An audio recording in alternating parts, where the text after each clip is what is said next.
So we're about a week out ahead of Wembley, ahead of the final. How are you feeling? Big game. Yeah, it's pumped. It's very exciting. Haven't had a weekend off, so haven't really had any opportunity to sort of focus on it or think about it too much. Got to our first training session this morning, so that was a tough session actually this morning. And the drive out here to Doncaster to do the press has been a good little start to the week ahead. Have you got some family coming over from Australia? Obviously, you've got family already here in the UK. No, none are coming over from Australia. We're gonna. Obviously, it's quite a long flight for just the weekend. So they're all tied up with work and things like that. So they'll obviously support it and watch it from TV. And the family from Warrington, they're all staying in because my uncle's sick, so they're staying in with him and just huddling around the TV and supporting from home. I don't know if it was your uncle or your granddad, I think, with your shirt on. He's a Warrington fan. Cuffy, I don't know where that came from because I've literally never heard anyone call me Cuffy. Maybe once or twice when I was younger, so they've just made up a new nickname for me, but it happens quite often, so I'm not too surprised by that. How have you found this season, mate? So your form's been great. You look like you've really enjoyed it out on the field. I think you've doubled the offloads of anyone else in the comp, and stuff a lot of tries. That's it. It's just enjoying my footy, and I think when you're enjoying it, you tend to play a bit better. And so I've just been enjoying my time in general over here. It's been a really enjoyable season.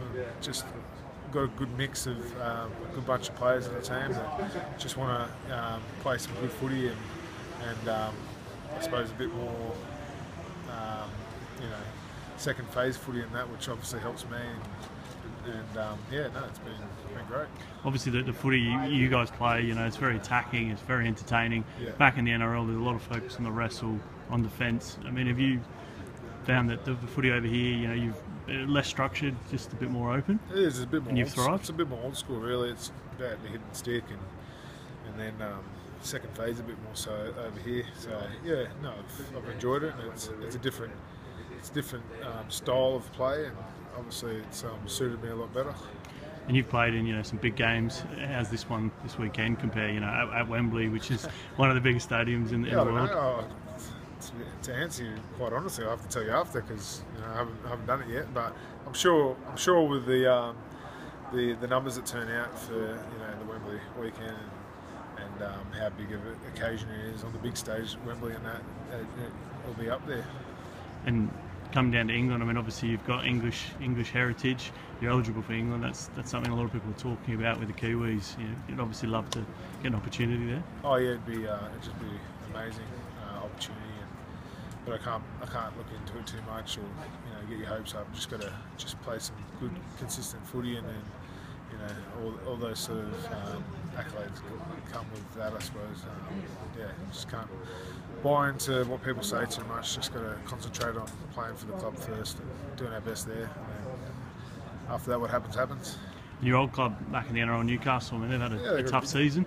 Yeah, you've been surprised by that? I am actually. Just the way they started was so good, and then unfortunately they've I haven't been able to watch it too closely, but I'm pretty sure I've seen a few names drop in and out of team, and when you don't have a consistent first grade team on the paddock each week because of injury and stuff like that, it's really hard to compete in the NRL. But they've done well of late. They've had 2 games in a row now where they've won, and not against easy big teams either. So I'm sure they'll be in good steads for the future. And I suppose it's more or less a rebuilding phase at the moment for them with Bedsy stepping in now, and you got some players on the way out. A lot of young players in the team, and a lot of great young players. So it's exciting for them going forward. Do you think Danny is obviously a club legend and someone who can turn them around and Oh yeah, definitely. I played with Danny and made mates with him, and he's one of those guys when he speaks, you listen. So he suits the role of a coach. Whether he wants to do it or not, I don't know. But for now, he hasn't had it for too long a period, but I suppose he's getting the job done for now, isn't he? At the end of the year, I suppose it'll be up to him whether or not he wants to take up that role, and I'm sure if he did, the club would back him, and most importantly, the players would back him, because he's just a good bloke and he knows his football too well not to. So. Okay, I mean, everyone's putting you guys as the favourites. Obviously, won the cup last year when you weren't here. Do you see them as someone who are underdogs and they're going to pull off an upset, or you obviously give them a lot of respect to what they've done? You got to give these guys a lot of respect. They're a great team, and they've knocked off some big teams on the way to here. And there's only one way to get to the final of this competition, by winning every week when you're in the cup games. So you can't underestimate them. And I think flying under the radar is a perfect position for them to be. So we've got to really train really well this week and be as best prepared as we can leading into the weekend.